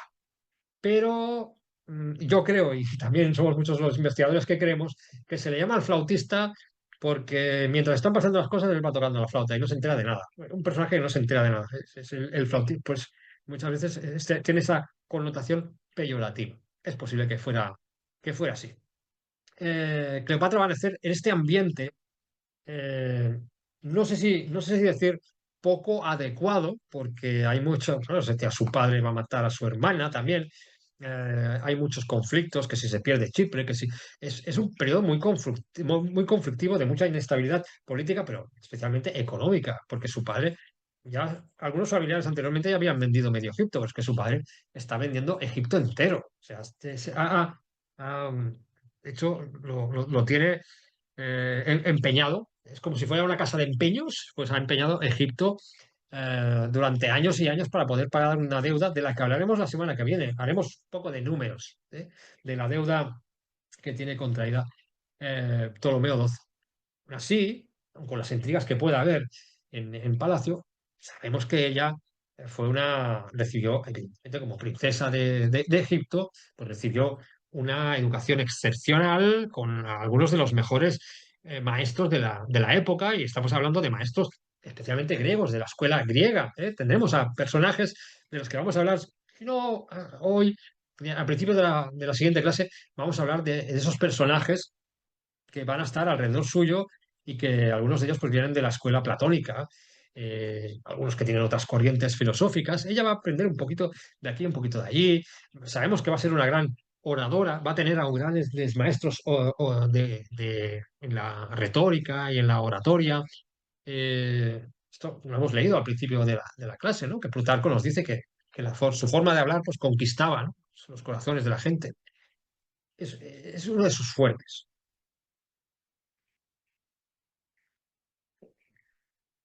Una cosa también muy interesante es esto que os he comentado, de que hablaba diversas lenguas, ¿no? De que Plutarco nos dice que Cleopatra no necesitaba de intérpretes cuando iba al extranjero, no necesitaba de intérpretes. Bueno, pues eso también es muy importante. Y el hecho de que hablara egipcio es muy importante de cara a su pueblo, ¿eh? Ella, cuando es todavía menor, cuando tiene 11 años, a ella la encontramos en casa de las primeras veces que la tenemos, que podemos seguir su vida, porque evidentemente como princesa, como niña pequeña, pues tampoco tenemos muchos datos. Pero sí sabemos que cuando ella tiene 11 años, está en casa de Pompeyo, en la villa de Pompeyo, junto con su padre. Ella ha viajado al exilio junto con su padre. Así que va a conocer con 11 años, 12 años, 13 años, va a conocer de primera mano cómo funciona la política en la República Romana. Va a conocer a personajes importantes de la República Romana y evidentemente va a seguir formándose. Así que va a tener una parte de formación a la griega, pero va a tener otra parte de formación a la romana, ¿eh? A la romana entre comillas, ¿eh? Bueno, que es la imagen que tenéis en pantalla, está formación a la romana. Bueno, pues esta imagen que tenéis en pantalla, que no la tenéis, ¿eh? Formación a la romana. Una también de las cosas que debió aprender allí es cómo de déspota es capaz de comportarse un gobernante y cómo se puede, o sea, cómo es capaz un gobernante para gobernar, o una persona para gobernar, todo lo que es capaz de hacer, porque su padre está vendiendo Egipto y él va a ver lo que se va a hacer, pero también va a ver lo que se hace en el Senado, cómo los senadores se dejan comprar, se venden al mejor postor, o sea, es una cacería, esto es una batalla de perros, por decirlo de una manera, de una forma llana, ¿no? Bueno, pues a ella la tenemos allí, aprendiendo y conociendo a personas influentes. A Pompeyo lo conoce, va a conocer, está en su villa, conoce perfectamente a Pompeyo. Y esto es importante, porque en el futuro va a haber un conflicto entre Pompeyo y César. No sabemos si en este momento ella ha conocido a César. Casi seguro que no, casi seguro que no, porque en este momento César está ocupado en otras cosas, ¿eh? Está en las Galias, está en otras cosas. Pero sabemos que a Pompeyo lo conoce seguro porque está en su villa. A Cicerón es posible que lo conozca, pero atención, Cicerón va a ser un personaje que, que va a hablar muy negativamente de Cleopatra. La mayor parte de autores romanos van a hablar muy despectivamente de Cleopatra. Es así. Eh, cuando su padre, cuando el Senado decide que su padre puede ser rey de Egipto, pero dice que no le van a enviar ningún soporte militar y entonces viaja y se refugia en el templo de Artemisa en Éfeso, ella está allí. Cleopatra sigue a su padre, está en el templo de Artemisa y se pone en contacto, cuando es el momento que Ptolomeo XII se pone en contacto con Aulo Gavinio, pues Cleopatra está allí, está a su lado. Estamos hablando de una chica de unos 13 14 años, estamos hablando de una chica de 14 años ya, ¿eh? Que en ese momento pues ya las mujeres ya eran mayores de edad. Es curioso porque os comentaba que eh, este, Aulo Gabinio se pone en contacto a Ptolomeo XII con Antípatro de Ascalón, y Antípatro de Ascalón es el padre de Herodes el Grande. Bueno, pues Herodes el Grande es posible. No hay, aquí no hay nada seguro, pero es posible que acompañara a su padre, con 15 años. Herodes el Grande en ese momento ya contaba con 15 años. Y cabe la posibilidad de que en ese momento Cleopatra VII conociera a Herodes el Grande. Casualidades de la vida, ¿eh? Es posible, ¿eh? Ya os digo, es posible. No hay nada confirmado. De lo que no hay duda, y eso sí que está confirmado, es que estando en esta misión con los ejércitos de Aulo Gabinio, conoció a un soldado. En ese momento era un comandante, no era un general, era un comandante importante de los ejércitos que contaba ya con 28 años y a ese sí que lo conoció. Un muchacho llamado Marco Antonio. Bueno, 28 años ya, un hombrecito. Marco Antonio. Con el tiempo, sabemos que Marco Antonio declaró que fue en ese momento, en esta expedición, que conoció a Cleopatra y que se enamoró de Cleopatra. Más que nada para que vayamos viendo que a algunos personajes los tiene conocidos, los contactos ya eh, los tiene hechos. Bueno, va a regresar eh, a Egipto junto con su padre, pero las cosas no pintan, inicialmente no pintan muy bien para Ptolomeo XII. Primero, porque claro, ejecutar a su propia hija, Berenice cuarta, pues claro, es una cosa que no está muy bien vista por nadie, por nadie. Pero bueno, también eran otras épocas, otras formas de gobernar, bueno, en fin. Luego, el hecho de que hubiera vendido medio reino o reino entero de Egipto, pues eso tampoco favorecía que le apoyaran. Luego también hemos de pensar en ese ejército que se queda allí acantonado, en los ejércitos de Aulo Gabinio se quedan acantonados, especialmente en Alejandría, y allí los soldados comienzan a robar, comienzan a violar a las mujeres egipcias, lo cual pues no es bueno. Ello también derivado que Egipto, especialmente Alejandría, pero toda la zona del delta, es un lugar de refugio también de piratas, de proscriptos, de algunos esclavos fugitivos, bueno, de mucha calaña, de gente de esta calaña, pues claro, era un lugar propenso a que si hubiera una chispa, pues allí se armaba un cipostio importante, como así parece que durante el primer año, segundo año del retorno de Ptolomeo, parece que las cosas fueron así. Tampoco ayudó que, que Ptolomeo XII, que se veía asfixiado por esa deuda, grandísima deuda que tenía, y ante la presión de aquellos que querían cobrar, porque evidentemente los banqueros, especialmente los banqueros romanos, querían cobrar, pero los generales, los senadores, todos querían cobrar y tenía una deuda grandísima, puso al frente de las finanzas de Egipto a un banquero romano. Seguramente no fue la mejor decisión de su vida. Rabirio Póstumo era el que controlaba las finanzas de Egipto y evidentemente eh, derivaba o desviaba gran parte de la fortuna egipcia hacia Roma y hacia sus bolsillos, que para eso era banquero y sabía cómo se hacían las cositas. Bueno, fue un personaje que evidentemente fue perseguido. eh, no hubo otra. Ptolomeo XII tuvo que ponerle, primero le puso una escorta, pero vio que la vida de Rabillo Póstumo corría peligro y al final lo envió de vuelta a Roma, que de hecho cuando volvió a Roma, pues le pasó lo mismo que a Aulo Gabinio, que fue juzgado por ayudar a un egipcio. O sea, aunque realmente estaba ayudando a los propios romanos, al Senado romano, para recuperar el dinero, se puso al servicio de un egipcio, según la visión y cómo ha cambiado el mundo, cómo ha cambiado la historia. Según la visión de los romanos, está bajo mandato de un personaje inferior a los romanos. Los romanos son superiores. En ese momento los romanos son superiores. Los egipcios, que siempre habían sido ese pueblo superior a los demás, ya en la baja época, a partir del año 640 aproximadamente, más o menos 640 antes de nuestra era, y muy especialmente a partir de la entrada de los persas en el 525 antes de nuestra era, pues ya no es esa sociedad superior a los demás. Y los romanos pues ven a la sociedad egipcia como una sociedad inferior. Y lo que ha hecho Rabilio Póstumo está mal hecho. Entonces es juzgado. Otro personaje que también es juzgado y nuevamente, igual que había pasado con Aulo Gabinio, será Cicerón el que preste declaración, el que se ponga como abogado de este personaje y que, bueno, que es que él realmente no quería, se vio forzado por la situación y que realmente lo que estaba haciendo era un beneficio para el Senado, porque estaba derivando, estaba desviando ese dinero para que llegara al- a- a Roma, ¿no?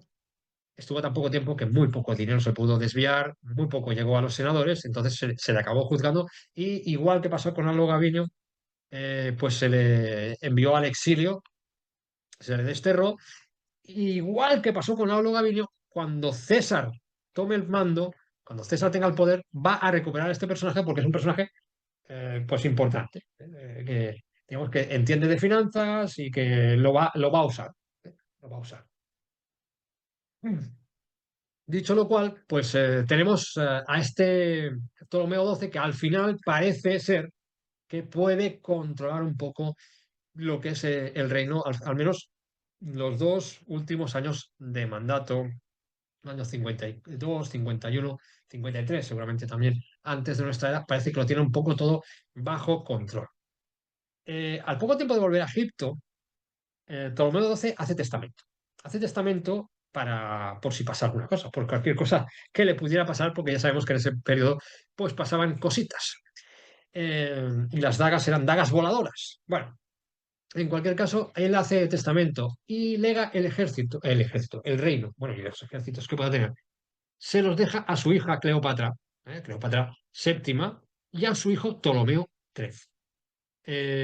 Es interesante porque este documento, este testamento, va a haber más copias de este testamento que, vamos, muchas copias de este testamento. Porque, especialmente entre los romanos, y sabemos que una copia va a llegar directamente a la villa de Pompeyo, va a llegar este testamento, porque él dice en el testamento que el pueblo romano se erigirá como protector de los dos hermanos. Es decir, sí que es verdad que ellos van a gobernar Egipto bajo la protección romana. Está está vendiendo el reino, se está regalando el reino. Sí, van a gobernar Cleopatra y Ptolomeo XIII, sí, van a gobernar ellos, pero bajo la tutela de Roma. Esto es lo que dice este testamento. Esta es una de las primeras cosas a las que va a tener que hacer frente Cleopatra cuando se ponga al frente del gobierno. Y es que ella quiere gobernar, ella quiere ser reina de Egipto y quiere gobernar sin la intromisión de los romanos, pero los romanos tienen un testamento y lo van a hacer, o sea, lo van a traer todos ellos, van a querer hacer efectivo este testamento. ¿Eh?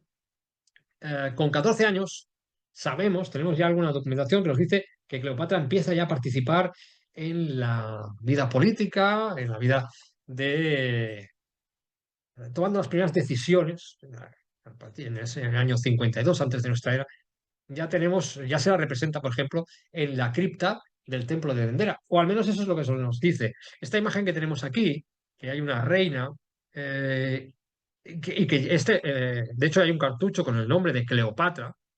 Hay muchos investigadores que nos dicen que es Cleopatra, es ella, que es Cleopatra séptima, pero hay otros que dicen que no, que seguramente porque es un templo creado en época de Ptolomeo XII y que seguramente es la esposa de Ptolomeo XII y madre de Cleopatra, que sería Cleopatra quinta.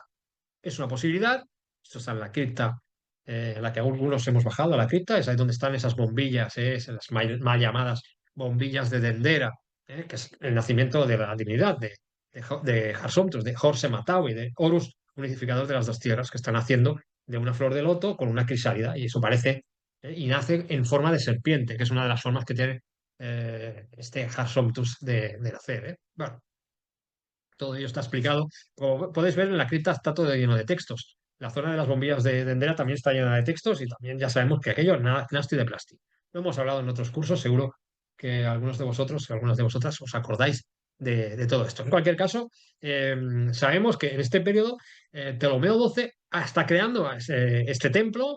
Y parece ser que es los primeros. Y hay restos, algunos resquicios, algunos restos de templos anteriores a la época tolemaica en la zona de Dendera. Pero el templo que tenemos actualmente, de hecho hay un Mamisi que es anterior. Ahora hay también un Mamisi de época romana. Mamisi es una capilla del nacimiento, la capilla del nacimiento sería. Bueno, de la divinidad del templo, el nacimiento de la divinidad del templo. Bueno, pues Ptolomeo XII es el que erige este gran templo Luego sabemos que Cleopatra también va a representarse, pero posteriormente también en la parte exterior tenemos una imagen interesante, y eso ya lo veremos en este curso, de Cleopatra junto con su hijo, con el hijo que tendrá, con el primero de sus hijos, porque ella va a tener hasta cuatro hijos. Bueno, pues tenemos este periodo también, es el que Ptolomeo XII está culminando, está engalanando muchos de los templos que otros predecesores ptolomeos han erigido. Por ejemplo, Filé también, eh, el templo de Komomo o el templo de Edfú. Especialmente interesante es el templo de Edfú. Este primer pilono maravilloso del templo de Edfú es obra de Ptolomeo XII. Aquí tenemos a Ptolomeo XII en esa imagen, creo que es que tenemos vista una y otra y mil veces de todos los monarcas de Egipto tuvieron, desde Narmer, el primer monarca de Egipto, que era Narmer. Ya sabemos que se representó en su paleta de Narmer machacando al enemigo, cogiendo por los pelos a los enemigos, como en este caso. Está cogiendo todo esto, son enemigos. Tenemos a uno de cara, pero los otros están de lado. El enemigo se puede representar de cara, no hay ningún problema. Entonces, pues aquí tenemos al enemigo, lo está agarrando por los pelos. Aquí falta un trocito que se ha caído, pero lo está agarrando por los pelos y con la maza para machacar a ese enemigo. Esta es una imagen que tenemos todos los monarcas de Egipto. Y los ptolomeos, pues se van a mostrar, todos ellos, con esta imagen de Egipto, de monarcas de Egipto, de faraones, en este caso, este periodo de faraones. Aquí tenemos los cartuchos reales de Ptolomeo XII, ¿no? Una imagen importante, interesante, de Ptolomeo XII. Durante los años del 55 al 51 antes de nuestra era, Cleopatra sigue formándose, ya es una jovencita, va creciendo, y se sigue formando especialmente en Alejandría. Tenemos lo que es la biblioteca, ese gran edificio que se creó también, seguramente por orden, o Alejandro Magno ya tenía la idea, pero es por orden de Ptolomeo I, Ptolomeo II, que ese periodo de hasta el Ptolomeo III tenemos esta creación de la biblioteca, y a partir de aquí pues empezar a llenar la biblioteca de todo tipo de documentos. Hay un periodo de impasse también, el periodo de Ptolomeo VIII. Había tenido ese periodo que hemos hablado anteriormente, de Ptolomeo VII, sexto, esos conflictos. Luego Ptolomeo VIII mata a Ptolomeo VII, también va a matar a muchos más familiares, va a ser un sanguinario Ptolomeo VIII. Él abandonó la idea de la cultura, de la erudición, incluso persiguió a algunos sabios de la época. Entonces, en ese momento, hasta Ptolomeo XI, pero muy especialmente hasta Ptolomeo XII, que Ptolomeo XII vuelve a, a devolver eh, la fama que tenía, digamos, el lugar. Voy a devuelve, perdón, a esta institución al lugar que le corresponde, ¿no? Como institución donde tenemos todo tipo de temáticas, grandes filósofos, grandes matemáticos, mecánicos, porque hay tratados de mecánica importantísimos, hidráulica, eh, todo, todo, literatura, eh, sí, astronomía, astrología, todos los saberes del mundo estaban en esta biblioteca, y acostumbraba a ser un lugar donde donde se presentaban pues los sabios de cada uno de los periodos, desde ese principio del siglo III antes de nuestra era hasta bien entrada la época romana. Bueno, pues allí ella se está formando, aprende de muchos personajes, y Plutarco nos habla también de lo que os he comentado anteriormente, de esta idea de que ella hablaba hasta 9 idiomas. Según Plutarco, nos dice que estos idiomas eran aquí lo tenéis en pantalla. Los idiomas eran el latín, el griego, el árabe, el hebreo. Cuidado con el hebreo, aquí he puesto un asterisco. Es de verdad que Plutarco nos dice que hablaba hebreo, pero es que en ese momento seguramente lo que se hablaba era el arameo. El idioma que se hablaban los hebreos era el arameo. Por lo tanto, seguramente tenemos que sustituir hebreo por arameo, aunque Plutarco nos dice hebreo. El sirio, el medo, o el medo, el parto, el etíope y el troglodita.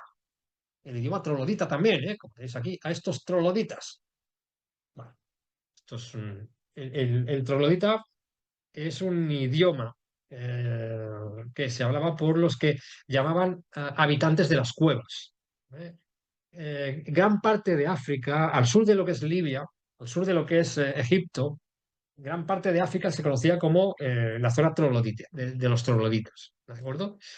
Eh, y entonces se nos dice también, eso tenemos por ejemplo en la expedición, el periplo que hizo Janón, Janón de Cartago hizo un periplo por la costa africana occidental, llegando hacia el sur, bueno, hacia el centro, porque no llegó nunca al sur de África, pero llegando al centro de África, introduciéndose hacia el interior de las tierras, se nos dice que allí habría topado con los trogloditas, con estas personas.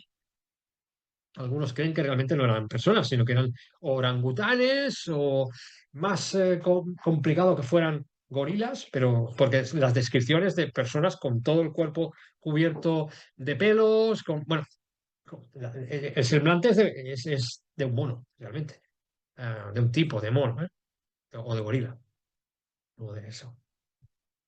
La cuestión es que estos eran los que se dice que había allí. Bueno, realmente no todos eran así y tenían un idioma. La zona, por ejemplo, de Etiopía, pues también pertenecía a esta zona de troglodítica. Bueno, estaba un poco como separada esta zona, pero es esta zona del sur. Entonces, bueno, se ve que ella dominaba el idioma de estos pueblos, ¿no? Es interesante porque sabemos que ella en la zona de Siria, pues estuvo en la zona de Siria, se exilió en la zona de Siria. Por tanto, a que hablara sirio o que lo aprendiera allí o que lo aprendiera justamente en ese momento también en el que estaba exiliado con su padre en el templo de Artemisia en Éfeso, pues es posible que allí aprendiera también el parto, el medo, que lo aprendiera y que luego también se relacionara con gente de estas tierras, ¿no? Eh, con el árabe también, porque sabemos que ella, cuando gobernaba, tuvo relaciones, hizo algún viaje, es posible que realizara algún viaje a la costa de la península arábiga y que tuviera tratos con las tribus que había allí, o las sociedades que había allí. Por lo tanto, es posible también que hablara este árabe, ¿no? El tema del latín, evidentemente, pues estuvo años también en Roma con su padre, en la villa de Pompeyo, pues aprendió latín, egipcio también. Es decir, aquí no sale el egipcio, pero también está el egipcio, que ya sabemos que habla el egipcio. Si lo mandamos un 1, 2, 3, 4, 5, 6, 7, 8, 9, hay que introducir también el egipcio. Es uno de los idiomas que no nos dice Plutarco, pero que sabemos por otras lenguas, por otros autores, que se nos dice que sí, que ella fue la única que hablaba egipcio. Bueno, en cualquier caso, esto es lo que tenemos y sabemos que durante gran parte de su periodo, eh, en cuando estaba mandando, todavía estamos hablando del periodo de reinado todavía de su padre, ¿eh? En este momento estamos en el periodo de reinado de su padre. Am, pues sabemos que su padre habría enviado a diferentes sabios, diferentes estudiosos de diversos campos a la corte de Alejandría. Entonces ella, seguro que conoció a muchos de estos personajes. Vamos a terminar la clase de hoy hablando de algunos de estos personajes que estarían alrededor y que habrían posiblemente, no quiere decir que todas ellas hubieran tenido relación con Cleopatra o que Cleopatra los hubiera conocido a todos ellos, pero sí que es interesante porque estaban allí en Alejandría. Os voy a poner solo a unos cuantos como ejemplo. Es el círculo de estudiosos que sabemos que en esa época de formación estaban en Alejandría. Por ejemplo, tenemos a Apolonio de Citio.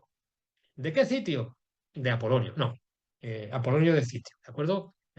Citio es lo que conocemos actualmente como Larnaca, en Chipre. Chipre. Era originario de Chipre. Él escribió, este personaje, sabemos que estaba en el séquito, en el círculo, alrededor de Ptolomeo XII. De hecho, Ptolomeo XII le va a pedir a Apolonio de Citio que escriba sobre la medicina de Hipócrates. ¿Eh?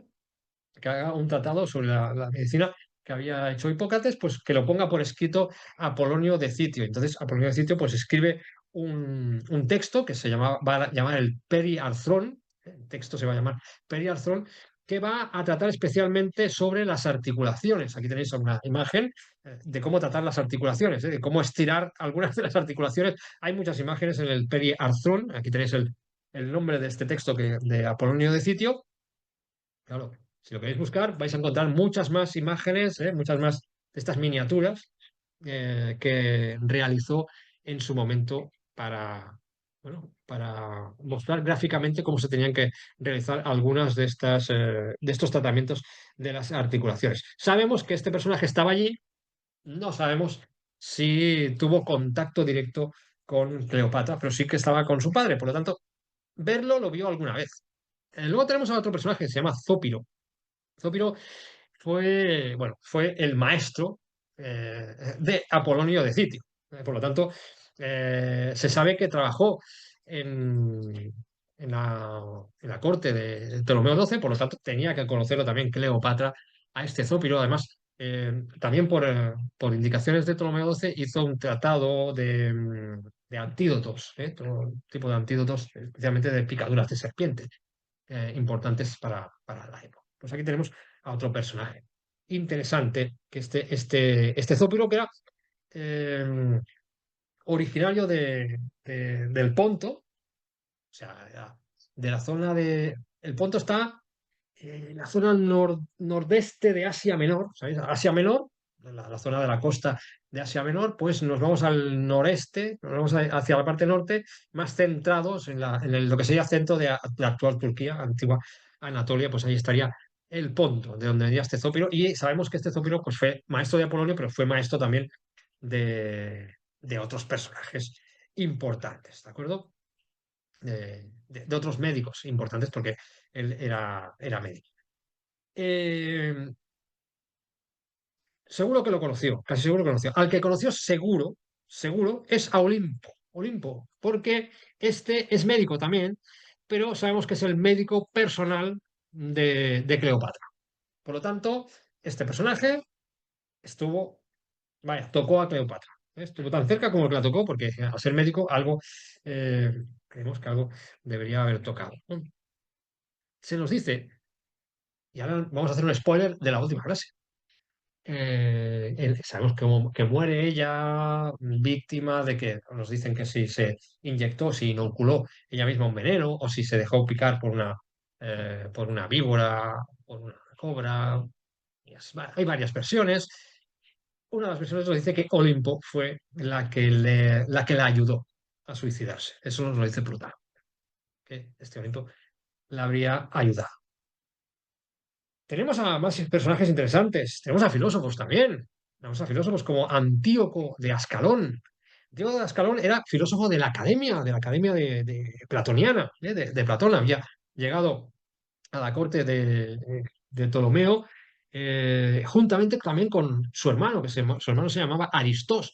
Pues los dos habían ejercido también y habían sido profesores en Alejandría y habían tenido relación con la biblioteca y además ellos habían sentado, como venían de la escuela platónica, habían sentado las bases de las directrices de lo que sería la filosofía de ese momento en Alejandría. O sea, es decir, es un personaje importante. ¿Eh? Luego también tenemos a historiadores que están alrededor. Y también había historiadores en ese momento, como por ejemplo Timágenes de Alejandría. Timágenes de Alejandría estaba en el círculo de Ptolomeo XII y era amigo y consejero, ojo, de un tal Marco Antonio. Así que, digamos que doble combo. Es muy posible, hay algunas voces que nos dicen que Timágenes de Alejandría había sido maestro, posible maestro de Cleopatra. Timágenes de Alejandría, posible maestro de Cleopatra. Lo que sí que es importante es que Timágenes de Alejandría era maestro, maestro se llama historia, entre otras cosas, pero especialmente historia, había enseñado posiblemente a Cleopatra. Lo que sí sabemos, eso no hay ningún tipo de duda, es que enseñó a un personaje que se llamaba Nicolás de Damasco. Y este es importante porque es posible que Timágenes de Alejandría fuera un personaje que estaba en el círculo alrededor de, digamos, de consejeros de Ptolomeo XII, pero claro, cuando Cleopatra se convierte en reina, ella va a tener su propio círculo de personajes a su alrededor. Y es aquí cuando Timágenes no aparece, pero sí aparece Nicolás de Damasco. Nicolás de Damasco va a ser uno de sus consejeros, de esos personajes que va a estar en el círculo estrecho de Cleopatra. Y luego vamos a tener también a un personaje importante, yo creo que es el más importante, que va a ser Filóstrato. Filóstrato es importante porque, aparte de que él era conocedor de de las diferentes corrientes filosóficas que había en ese momento y le habría enseñado a Cleopatra, lo sabemos, los que le había enseñado, porque era el tutor de Cleopatra. Filóstrato era el tutor de Cleopatra, le habría enseñado filosofía, le habría enseñado retórica, oratoria, es decir, si ella era conocida por ser una gran oradora, por esa oratoria que tenía, que enamoraba los corazones, era gracias a este Filóstrato que era su tutor. Bueno, yo creo que hoy lo dejamos aquí, que creo que hemos completado una buena primera clase, hemos conocido un poco los inicios, esta etapa primera de formación, etapa formativa de Cleopatra, y en la próxima clase pues vamos a ir a a la parte ya de primeros años de gobierno como reina de Egipto de Cleopatra.